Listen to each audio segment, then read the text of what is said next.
Okay, like I said, our first performer, this is his first time on our stage at the very least. I don't know if it's anywhere or not, but it's first time. Ladies and gentlemen, let's give a very warm Wrocław welcome to Guido.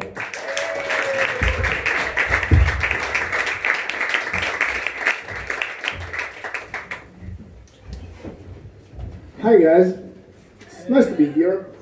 Actually, I hate comedians reading, but it's my first time, so you have to forgive me or not, they don't pay me either way. I will speak about my life like every selfish bastard does, this sick world we are in. I hate self-centered people. They think they are the meaning of the whole universe, and they ignore that the meaning of the universe, of course, is me. So, speaking about the meaning of universe, that's me, I have a very peculiar job. I'm a philosopher. And I'm born in Italy. Nowadays in Italy, philosophers are treated more or less like gays in middle age in a good village. I mean, they don't burn your body in the main square after hours of painful tortures, but they would like.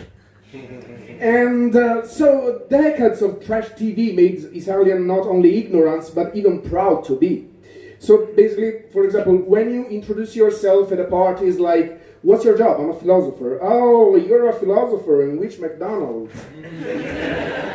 So, well, in Italy, when you are a philosopher, you have two kinds of customers. First one are those one that consider philosophy shit.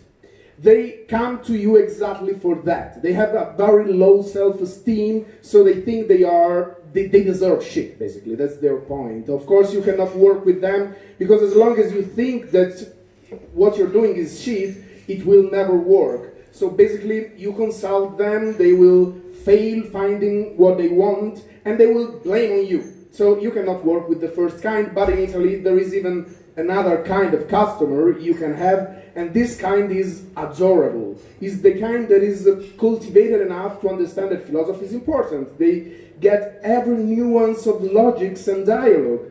Those Italians are just great, the pride of our nation, but you cannot work even with them because they are your colleagues. Philosophers like me, so yes, actually I could work with them, but it's not commerce, it's money exchange, like I consult you, you consult me, and so on. So okay, impossible to work in Italy for a philosopher, no problem, I moved to France.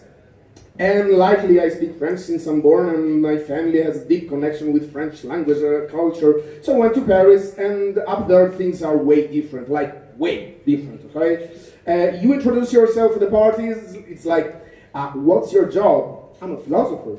Can I have your number? Can I date you? Can we have 3 children and 2 dogs and live together in a wooden house, just me and you for the rest of our lives? Doesn't matter if they're women or men. People just react this way if you tell that you are a philosopher in Paris, just like always. You know, once in a taxi in Paris, the taxi driver was listening to a podcast about Plato. In Italy, the taxi driver doesn't even listen to you when you try to go deeper than a small conversation like, good morning, I would like to go to this McDonald's where my fellow with a degree in philosophy and 2 masters works. Yeah. So I was living in Paris and having a very good time with my job, but I fell in love with Kasia, not a Polish girl. Pay attention, with Kasia, because Polish girls are not all the same. Some is Kasia, some is Asia. That's a fact. Don't generalize. Now, after many years living in Wrocław, I'm not in love with Kasia anymore, but I fell in love with Wrocław. So I'm not coming back to Paris, I'm staying. Oh, how is my job here? Well, that's a good question. Well, when I introduce myself at a party, people are like, what's your job? I'm a philosopher. What the heck is that?